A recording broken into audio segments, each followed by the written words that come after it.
Hello, everyone. Today we are ranking one of the most important bands in all of music, Iron Maiden. Much like the Dream Theater and Death ranking, I wanted to do a ranking video after listening to all of their albums once, and that just wasn't enough. And since, of course, Senjutsu came out, a few weeks ago now, I figured it's time I finally do it. So over the past few weeks, I've been listening to all their albums again. What an awesome band. And Senjutsu was a good album. I of course won't spoil where it is, but it was a good one. So, my bottom four is a very generic top four. It's all four of the 90s albums, I'll just say it. Easily the roughest period of the band, and it shows in my list. So coming in last, an album that still has a couple of okay songs, it's going to have to be No Prayer from the Dying. Following Seventh Son, it felt like a massive step backwards. And it just kind of feels like they're phoning it in, really, because the energy's just not there. Mother Russia is a really cool song, though. That's probably my top 20 Maiden songs. The title track is pretty cool. Holy Smoke is hella cheesy. Hooks in You is Bring Your Daughter to the Slaughter, a song I liked at first, and then after a few more listens, I was just like, oh no, what is this? Tail Gun is a bit of a fun one. Besides that, though, this album is really bland. Both times I listened to it, I was kind of just like,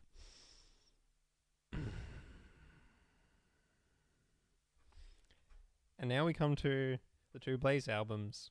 Which one do I like more? Not Virtual 11. Once again, it just feels like they're phoning it in and like the energy's not quite there. Even though it's only been one album, Blaze sounds really burnt out and on some songs pretty bad. And oh my god, Angel and the Gambler. Oh. I will say though, Future Rolling of the Klansman are both pretty cool songs. Quick side note.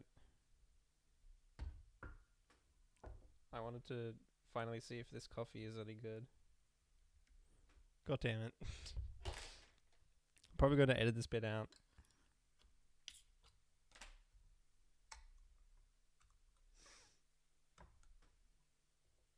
Alright, kids.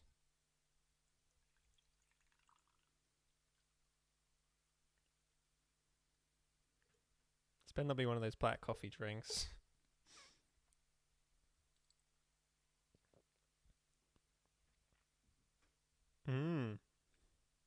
Anyway, back to the ranking. X Factor. First album with Blaze, and Blaze sounds so much better here. Like, wow. Straight away opening with Sign of the Cross, which is by a landslide the best Blaze Bailey song. It's just Iron Maiden pretty much always do an awesome 10 plus minute song. No, they always do. I'll change that statement. And Sign of the Cross is no different. It's wow.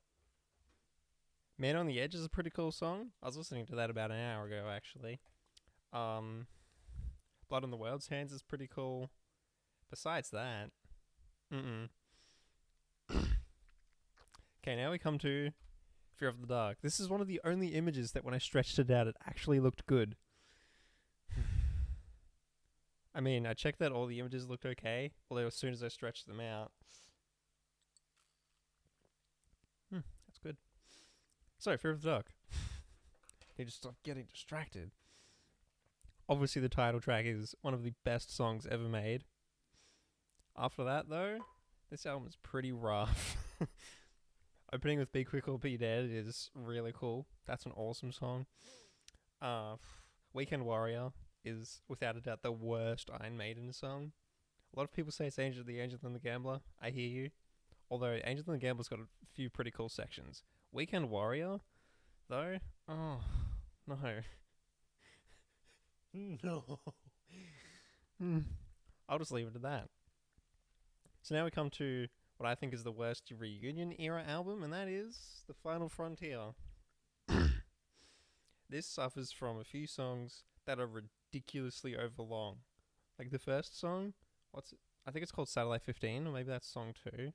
Anyway, it's like 3 minutes of nothing. What's with that? Then you have Isle of Avalon, which is a pretty questionable song. Coming Home is pretty good. Mother of Mercy is pretty awesome. And the closing song, Where the Wild Wind Blows, another awesome 11-minute song, just like Sign of the Cross.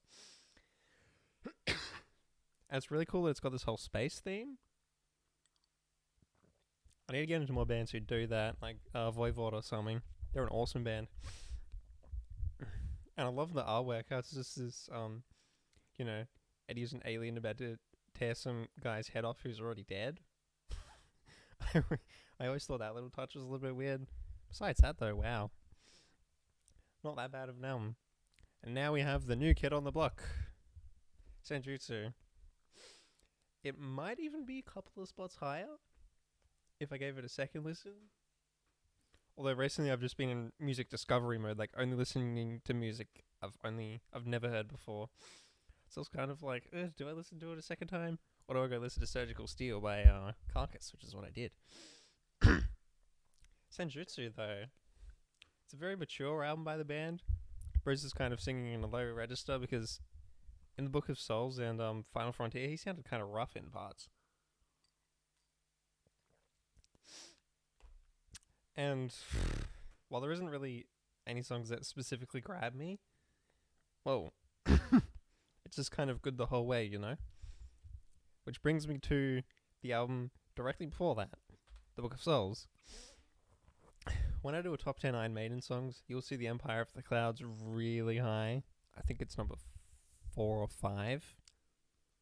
Also, tell me what you think of the sound quality now that I have a foam cover. The Book of Souls, though, wow. It just showed that they still have it. Speed of Light, Eternity Should Fail, The Book of Souls, The Red and the Black, Empire of the Clouds. All really awesome songs. It just kind of goes down here because it's a few songs too long. Those are the words I'm looking for. Like when you do an album that's an hour and a half long, you have to use your time well. Otherwise, it's a bit of a drag. And this album does drag a little bit in parts. And I'll leave it there. Alright, we got the first 80s album here. Killers. Awesome album. And Diano sounds better here than on the debut, I think.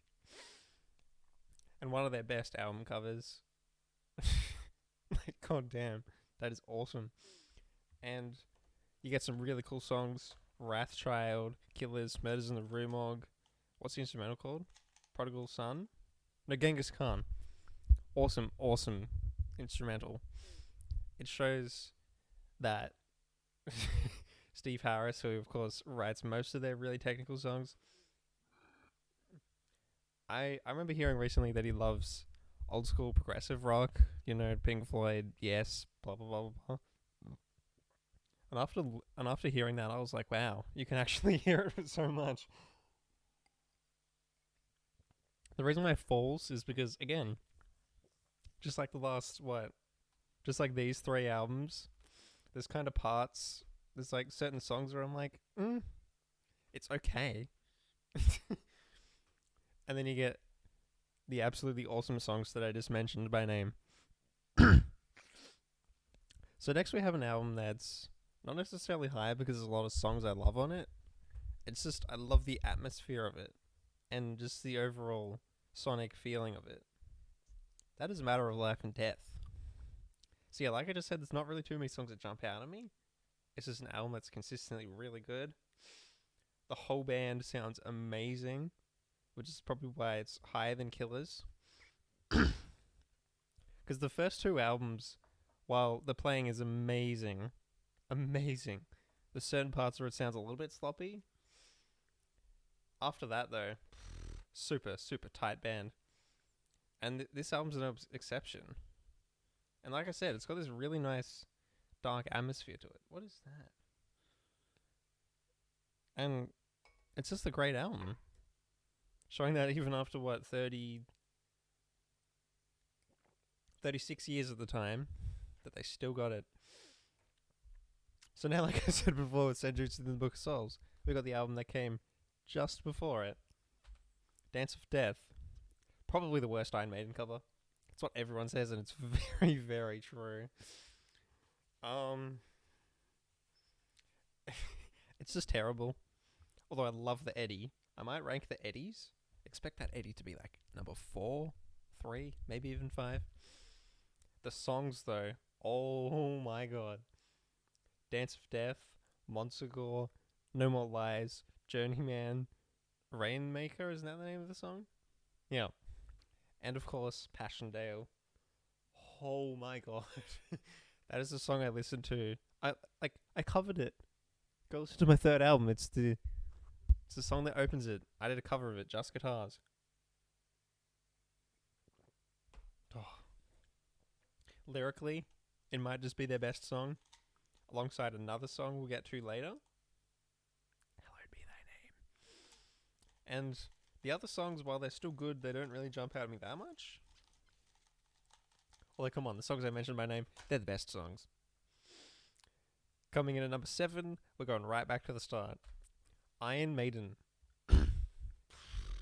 This album's got such an awesome energy in it. You can tell that it's just a bunch of 20-ish-year-olds just banging out these amazing old school heavy metal songs. And like I said, you can tell that these guys want to write some technical stuff. And when they do, wow. You got their self-titled song, which is really awesome, and they played it every show. Well, at least almost every show. And yeah, Phantom of the Opera, another song which you'll see in my top 10. What else is there? Transylvania, their first instrumental, and wow. Showing right out of the gate how much of a monster Clive Burr is behind the drums. Speaking of iconic albums, try The Number of the Beast on for size. Now, while I never need to hear the title track or Run to the Hills again, the rest of the album is awesome. Total Eclipse, Children of the Damned, The Prisoner. I'm a free man. Oh, I love that. Oh, what else is there? Gangland is kind of meh. Although, this album gave us Hallowed Be Thy Name. One of the best songs ever made. I remember I talked about it a few videos ago, so I won't touch on it. Although, come on, it's The Number of the Beast. The introduction of Bruce Dickinson. Unfortunately, the last album with Clive Burr, which is kind of annoying. He's a monster of a drummer. We'll get to Nico's first album a little bit later on. It's Number of the Beast. I don't need to tell you how good it is. Next, Seventh Son. This was actually the first Iron Maiden album I ever heard. And I was instantly like, yep, these guys are awesome. Again, you can tell I want to write some technical stuff. Just listen to the title track. With the exception of that bit in the middle, which is really quiet and atmospheric. That bit bores me so much every time, although the rest of the song is fantastic.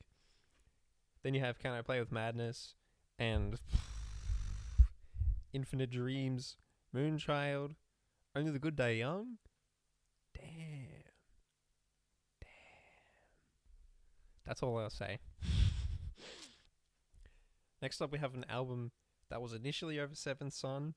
Then when I listened to a few certain songs again, I was like, Peace of Mind has to be higher than Seventh Son. Where Eagles Dare, The Trooper. Oh, what else is there? To Tame a Land, Flight of Icarus, Quest for Fire, Sun and Seal. Come on. This album rips from front to back. Again, this is the start of them playing like a lot of technical songs on the album. The albums before it, those of course being Iron Maiden Killers and Number of the Beast, those had some technical stuff on it, although this one is loaded with their technical songs, and it works so well. What other songs? Oh, Revelations I forgot to mention. this was when the whole band was truly on fire. Like, they would have only been like, what, 25, maybe, towards the start of their 30s, and wow, it doesn't sound like that at all. It sounds like people who are leagues older than that, who know exactly what they're doing, which is what Iron Maiden did at this point. Because they had their lineup sorted, and they're ready to go. Funny enough, we have the album that comes directly after it, Power Slave.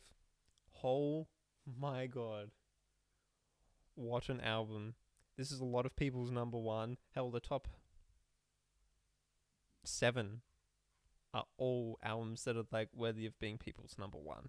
Although my actual number one is an album that some people are not that big on, and I'm like, are you kidding me? Why? Oh, I might have coffee already.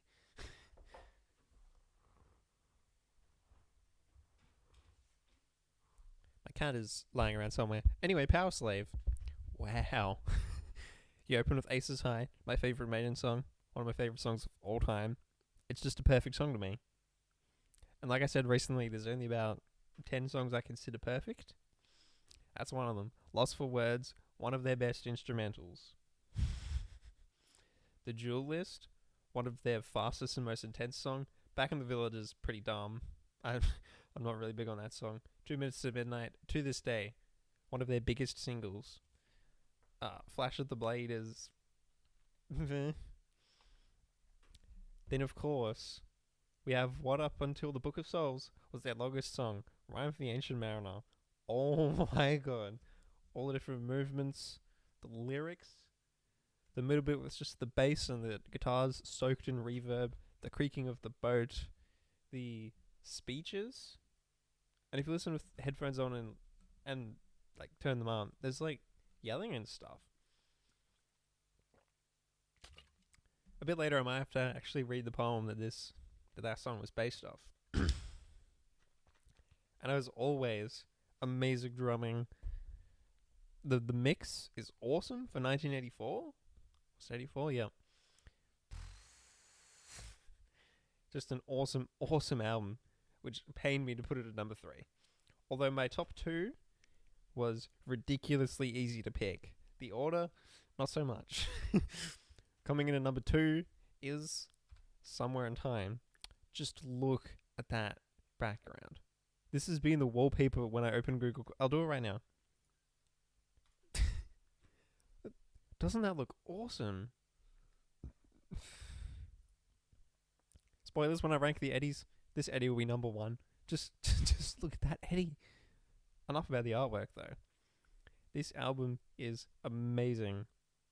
Opening with Caught Somewhere in Time. A song that literally sounds like it could be on a power metal album. Wasted Years. One of the most ballady songs that they've ever written. Although it works so well. That song is just brilliant. Everything about it. Sea of Madness is fun. Stranger in a Strange Land. Heaven Can Wait is probably one that gets chanted a lot when they play it live, but it's not very often.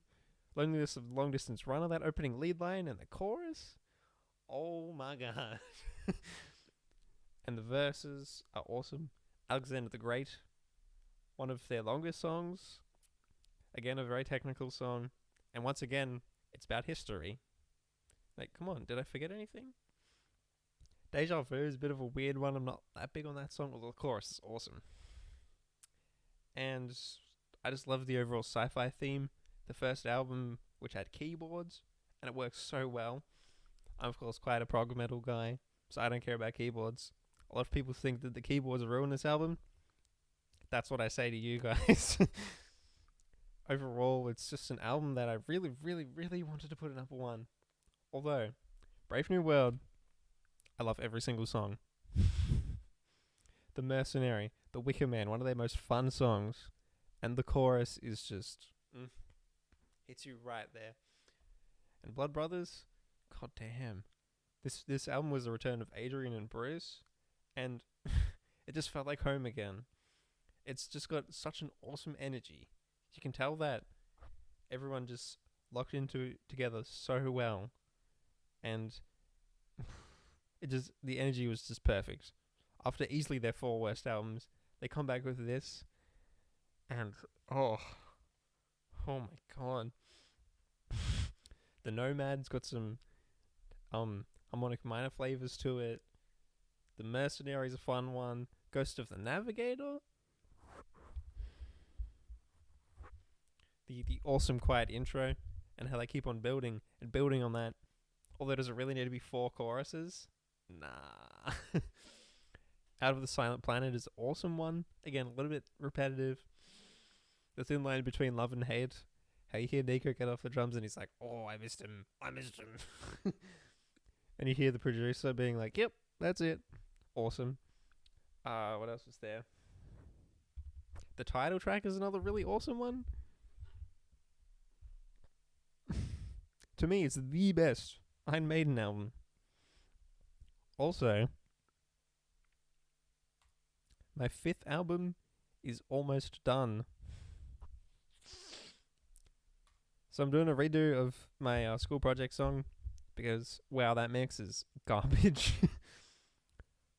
I'm doing this this song that opens with this really technical riff that you'll probably enjoy. I'm calling the song that guitar solo because it's probably the best guitar solo I've ever done, so look out for that. Grindcore suite. As a giant meme, I'm making a grindcore suite. Like, look at this production. It's almost squaring off. How awful the production is, how loud it is. So, here we have me and a friend jamming for a whole 8 minutes. I think you guys will like that. We've got a modern metal song, which again has a really cool chorus, solo, and some heavy sections towards the end you might like. Next we have a bit of one of my dumb interlude tracks. I think I just heard my cat knock over something outside. So yeah, this is an interlude track of my dog making a funny noise. Then we have my new record for my longest song. Super proggy, lots of different movements, and the ending is really heavy. So I think you guys will like it. I also want to cover Rose of Sharon. Oh my god.